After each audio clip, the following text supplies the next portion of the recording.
Our focus today is on Nigeria's foreign exchange system. The evolution of foreign exchange markets in Nigeria up to its present state was influenced by a number of factors, such as the changing pattern of international trade, institutional changes in the economy, and structural shifts in production. But there have been issues with how Nigeria operates its foreign exchange systems, with different rates available within the exchange. We'll look into how this may be affecting the economy. I'm Tolulokwe Adeleru Balogun. Welcome. This is Business Edge.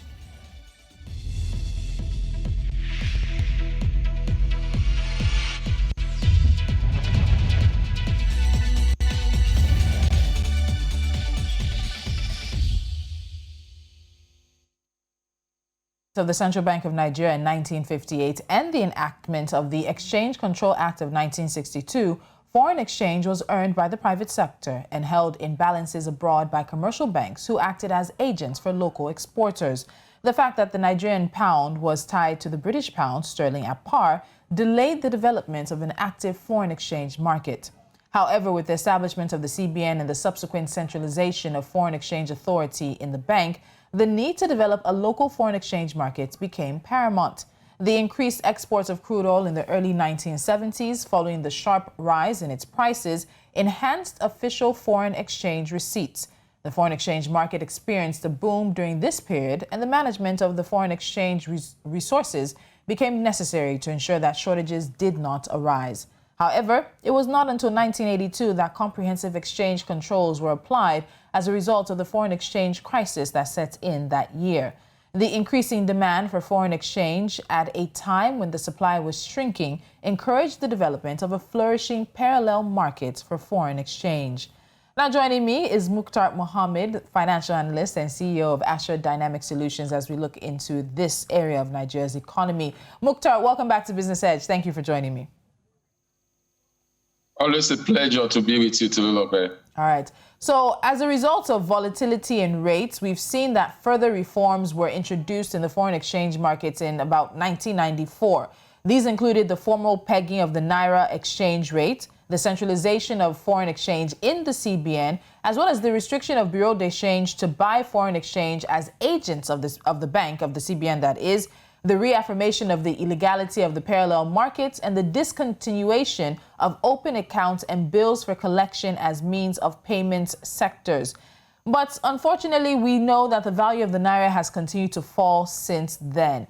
These reforms that were instituted, why is it that none of these reforms seemingly has worked? Yeah, to look why they have not worked, like you said in your report, institutional challenges have made it not to work. And again, when you're looking at institutional challenges also that have made it not to work, you also have to look at what normally drives us to make those decisions. Most times, those decisions were driven when we start having challenges in our earning capability. And immediately we begin to earn better through price of crude oil. We go back to the status quo. So we've not come up with an institutional framework on how to deal. It has been same.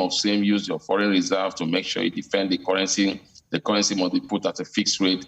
In as much, I'm not an advocate for a flexible rate that is being determined strictly by market factors. But I still believe that you allow market play their way, whereby CBN intervene in the foreign market, depending on where they think that they have the capability, what they think that should be the value of the currency. Not now that you're trying to force the value of your currency to a stable rate. Rather, it should have been a market-determining value, which you sometimes, a market is based on perception. And once the perception begin to work against you, in other countries, that's when you intervene to make them steal the state and let them know that this is the correct value of your exchange. So for me, that is a challenge, and none of the administration of CBN have done anything differently. All they try to do, they try to come up with one or two systems to checkmate accessibility, access rates. But it has not worked until recently. We thought it was working through the import-export window. But immediately we have that challenge that has to do with the pandemic and low earning ability of the Nigerian government. We went back to the status quo. So it's interesting you talk about this status quo because it seems to be Nigeria's comfort zone. And you know how it is when it comes to the comfort zone. You never move out of that. But let's talk a bit more about the foreign exchange window. So in Nigeria, they're operated separately under three headings. These are the import and export window, the secondary market intervention sales, and then the small and medium entrepreneurs market segment as well. In terms of setting the rates for these segments, how is the foreign exchange rate set? What are the considerations taken into consideration? Look, I wish I know what they take into consideration to fix this rate. Sometimes the main consideration is our earning ability. I think our ability to be able to have a two-way exchange system, whereby if I have I can exit Nigeria and come in. I think that's what determines. But like I said, most of our determining factors are not determined by the government, but they are determined by market forces. And those market forces sometimes are very powerful because you are competing in an economy that is about 90% of what they eat has been imported into the country. And so they are always need for foreign exchange. So that also, you could say that foreign exchange stability is determined by demand and supply. And when you look at it, CBN have tried to use the normal financial sticks to try to steady it, and sometimes they use the administrative way. For now, after they've done everything, if you realize that the CBN at the moment are trying to use the administrative method to try to stable this chip, especially whereby you say the 5 naira per $1 exchange system, the import exchange windows extension in terms of the elasticity of the naira to about 409, 410. So those are administrative measures. But those measures are administrative and they are not meant to last forever. So we'll continue to have those challenges. What will bring stability into the exchange system is when we, as a nation, are beginning to produce almost 19% of what we have. Then the demand and supply that normally make the naira suffer from the dollar will no more be there. Okay, so let's talk about if there have been any benefits. I know there are times that the central bank has tried to I guess, persuade Nigerians that there is some level of benefit to having multiple exchange rates or multiple exchange windows, particularly for importers or for exporters, as it may be. But in your estimation, do you think there has been any benefit to the country for having these multiple exchange rates? Has it worked out the way it should or the way it could, or has this actually in turn harmed the economy more than benefiting us? Well, it depends. Some way it has benefited us and some way it has not benefited us. But since the coming of the pandemic, it has not benefited us because we are moving at a window of 360. We went to a window of 372. Then we went to a window of 397. Now we moved to a window of 412. Now, this is the challenge. Once you begin to have those windows expand to those range, then you are increasing our debt profile. Remember, initially the debt profile was even based on the CBN interbank rate that used to be about 320 naira, but it has moved from that level now to 379 before it moved again to 397, and then we are now in 412. So it has not really helped us at the moment because that means our debt profile is even increasing without us even borrowing more because of the exchange rate volatility. Has it helped us in the past? Maybe it has helped us in the past, whereby we have enough of reserve in there. Then it has helped us in the past, when you used to have the oil price was high at about $100 and something per barrel. Then that has helped us. But at the long run, we did not use that measure to begin to build capacity in other areas of our economy. We were still seeing oil as the cash cow. So we had those challenges. All right, Mukhtar, let's take a break. When we come back, we'll get into some of the criticisms. We know that the World Bank and the IMF have, for a while now, criticized the fact that Nigeria has multiple foreign exchange windows, but there's also the conversation around the push to devalue the naira and what that could mean for the economy and for the average Nigerian. We'll touch base with that, and we'll also get into a few other things. NC4 to watch is also coming up. This is Business Edge. Stay with us.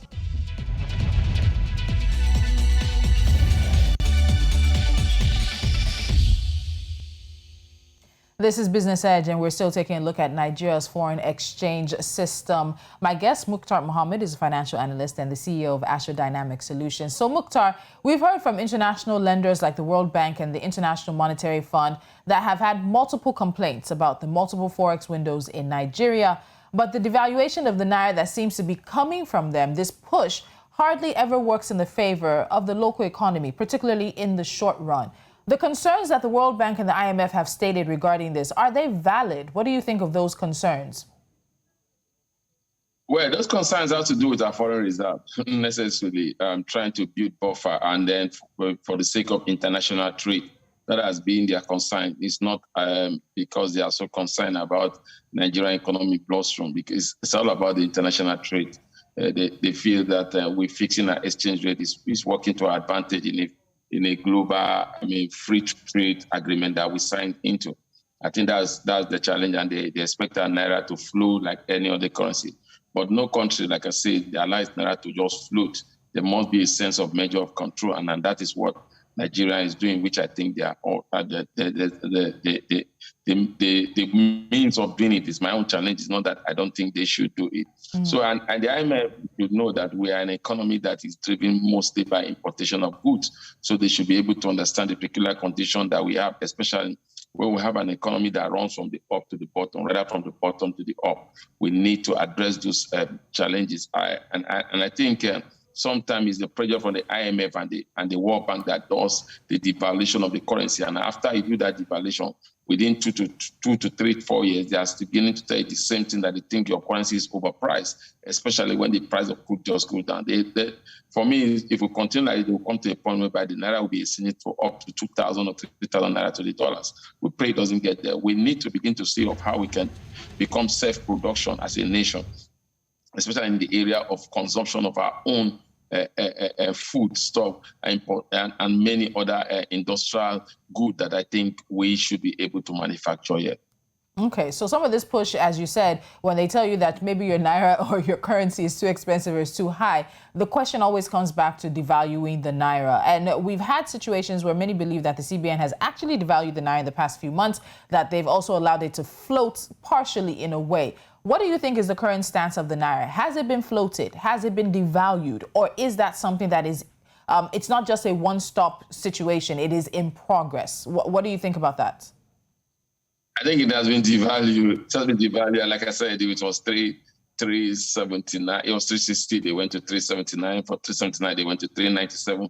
From 397, they've gone to 420. So whether you like it or not, the currency have been devalued tactically. Has it been allowed to overfloat on its own? I think at the point it was allowed, but they saw the kind of bashing the currency was having. They had to intervene. That's why we are in the stage whereby in the parallel market, we have the naira exchanging for about 480 to 490 naira for a dollar. So I don't think they want that to happen again. More or less, again, like I said, the price of dollar exchange rate tend to affect every other area of a Nigerian life. Okay. So in terms of the foreign exchange windows, we've talked about the fact that it really doesn't look like it's in the best interest of the economy, and that could be quite a short-term effect of this. But in terms of the long-term impact of Nigeria having multiple foreign exchange windows, what do you think the long-term impact could be? The long-term impact is not good, and that's why the World Bank keeps shouting. The long-term impact is not good when you have multiple exchange rates. But as it stands now, there's nothing we can do than to begin to do that, especially when you look at this monetary exchange rate. It has to do, depending on the category and of the contribution to the local economy. So for now, I think they should be able to understand that Nigeria has its own peculiar nature of thinking. So they should be able to work with our own peculiarity. So for me, it's not a win-win situation for us. Neither is it a win-win situation for them. But in one way or the other, we seem to win, and they also seem to win when there's currency stability in Africa's largest economy. It tends to play all over other economies of the world. So what will it take to get that currency stability? What would it take to make sure that foreign exchange is on the same level, on the same rates, on the same price in Nigeria? What's the work that needs to be done? The president promised us when he was doing his campaign that very soon we have 1 naira for exchange for $1. Unfortunately, during his tenure, we've seen the naira takes the worst bashing he has ever taken. And what are we going to do? Self-production. We need to start producing, especially what we eat. We need to get our refineries working so that we begin to also see how we can begin to produce crude oil, the refined petroleum product oil, because Tulokwe has been proving that in terms of accessibility to the FX market, those that have really benefited from this is the petroleum marketers. So it shows that when we fix our refineries, one of those problems will be solved. When we begin to do in area of self-production, then we begin to have the type of result that we want to. As long as we are not able to do these two things, then we'll continue to have the challenges that we have, even if not more. Okay. All right. So I want to quickly touch base with you on a big story that broke just a few hours in the late hours of last night concerning one of Nigeria's most premium, I guess I would say, banking or financial brands. And that, of course, has to do with the CBN announcing that they were literally sacking the board of directors for the First Bank of Nigeria holding company. So Nigeria's oldest bank and one of the most stable has also been in the news for the wrong reason. So Mukhtar, in terms of this intervention, the CBN said they intervened because of a situation involving the CEO, that's Ade Dutan, who was removed or asked to resign, and then he was replaced. Now, the CBN queried that action and the board failed to apparently respond. Now, CBN has intervened by sacking the board. What are your initial thoughts on this? It's a topic I've tried to shy away from. But, you know, the CBN are the regulators, and also the regulators have to do what they have to do because they are also procedures. I think the challenge we have is the procedural processes in appointment or in the sacking of the MD and the appointment of there's a procedural process. Remember, initially the CBN came with a letter saying they didn't like the processes. There are processes that have been set upon that they needed to follow that they did not follow, and that was definitely one of the major challenges they have. I think it's all about the processes that were not followed, even if people are beginning to insinuate a lot of things that have happened.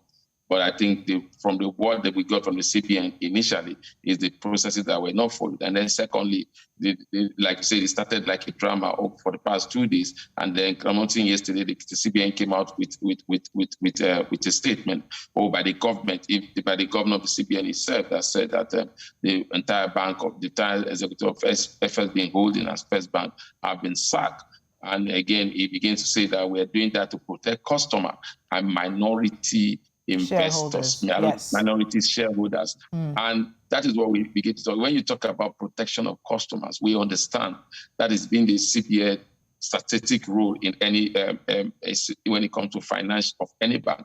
But we've not seen any systemic crisis in CBN, in First Bank, that have to do with liquidity. We are seeing a crisis that has to do with managerial crisis, not liquidity crisis. So you can't be saying you are protecting customers because we've not gotten anything that has to do with that the bank was low in liquidity, the bank was not able to meet their demand.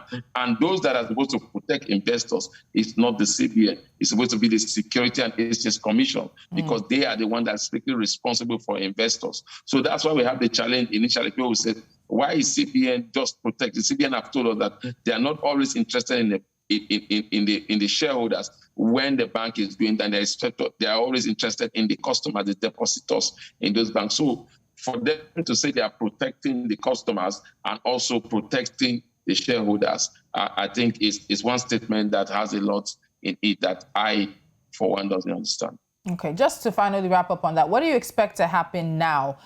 It does seem like there is so far one person who's going to retain his position, and that's the Group MD of FBN Holdings that seemed to have retained his position. But it's looking like we have lost, or First Bank has lost, the Executive Director, Corporate Banking, the Executive Director, Public Sector Group, as well as the Deputy Managing Director and the Chairman of the Board. What do you expect to happen next? I don't know, I don't know, because the CBN is still something that we in the financial sector are still trying to digest and explain what more. But like you said, the MD is still there. So, and I mean, in terms of running of the bank, there won't be any crisis in running of the bank, which is good. And even if it was going, they already appointed the deputy MD to become the MD. And even up to this moment, the deputy MD that was made the MD has been returned to his position as deputy MD. So what do we expect from now? We expect to see the share of First Bank going down because of the crisis. That's what we expect. By and by that the result that came in from First Bank yesterday was not also fantastic. That's the only thing I'm so certain that will happen. Okay. Every other thing, I wish I knew. All right, so we'll wait to see what happens. Today is a Friday, so we're probably going to see a lot of movements over the weekend, and then by Monday there'll likely be some updates. Mukhtar Mohammed, as always, a pleasure. Thank you so much for joining me on Business Edge. My pleasure too. All right. We will wrap things up with NC4 to watch, which lets you know a few stories that we're keeping our eyes on. Now, the latest report of the World Bank's Global Gas Flaring Reduction Partnership has reported that Nigeria, Russia, Iraq, Iran, the United States, Algeria, and Venezuela have been identified as the leading 7 gas flaring countries in the past 9 years, accounting for 65% of gas flaring globally. Now, this is the burning of natural gas associated with oil extraction that takes place because of economic issues, lack of adequate regulation, and neglect or lack of political will.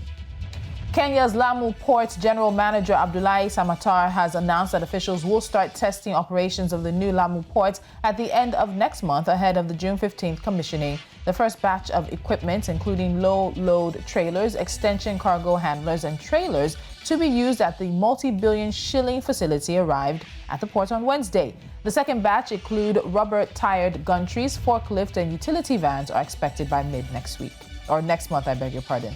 South African Airways Plane Maintenance Division has disclosed that it is cutting jobs to help navigate the crisis that's gripped the air travel industry throughout the coronavirus pandemic. According to a statement from the carrier's technical team, the restructuring is unavoidable in light of reduced demand from its airline customers.